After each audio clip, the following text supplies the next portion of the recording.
Hi అండి, అందరికీ నమస్కారం. Welcome back to my channel. ఈ వీడియోలో ప్రభుత్వ ఉద్యోగులకు సంబంధించిన 4 డిఏల విడుదల గురించిన తాజా సమాచారం తెలుసుకుందాం. అలాగే పీఆర్సీతో పాటుగా ఇతర బకాయిలు కూడా చెల్లించే దిశగా ఆదేశాలు. మరి ఆ వివరాలు ఏంటో తెలుసుకుందామండి. వీడియోని ఎక్కడే కానీ స్కిప్ చేయకుండా ఎండ్ వరకు చూడండి. అప్పుడే పూర్తి ఇన్ఫర్మేషన్ అర్థమవుతుంది. దయచేసి వీడియోకి ఒక లైక్ చేయండి. ముందుగా ఉద్యోగుల సమస్యలు పరిష్కరించాలని సీఎస్ను కలిసిన ఉద్యోగ సంఘ నేతలు.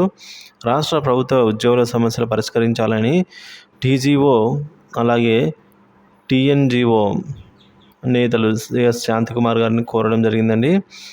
సో ఉద్యోగుల సమస్యల పరిష్కారానికి నియమించిన త్రిసభ్య కమిటీ సభ్యుల ప్రణాళిక సంఘ చైర్మన్ చిన్నారెడ్డి, ప్రొఫెసర్ కోదండరాంతో హైదరాబాద్లోని టీజేఎస్ కార్యాలయంలో టీఎన్జిఓ అధ్యక్షుడు మారం జగదీశ్వర్, టీజీఓ రాష్ట్ర ప్రధాన కార్యదర్శులు ఏలూరి శ్రీనివాసరావు, ఏనుగుల సత్యనారాయణ, టీఎన్జిఓ ఉపాధ్యక్షుడు కస్తూరి వెంకట్, హైదరాబాద్ జిల్లా అధ్యక్షుడు ముజీబ్ హుస్సేనితో కూడిన బృందం సమావేశమైందండి.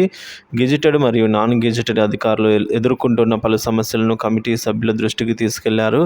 పెండింగ్లోని 4 డిఏలను విడుదల చేయాలని, జీవో నెంబర్ 317 సమస్యలు పరిష్కరించాలని, సిపిఎస్ రద్దు చేయాలని, ఏపీలో పనిచేస్తున్న 144 మంది ఉద్యోగులను వెనక్కి రప్పించాలని అయితే కోరారు.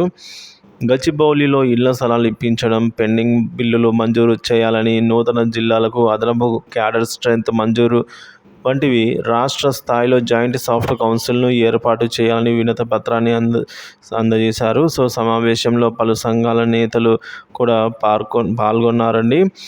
సో మొత్తానికి చూసుకున్నట్లయితే ఈ విధంగా త్వరలోనే తెలంగాణకు సంబంధించిన 4 డిఏలు అయితే విడుదల కానున్నాయి.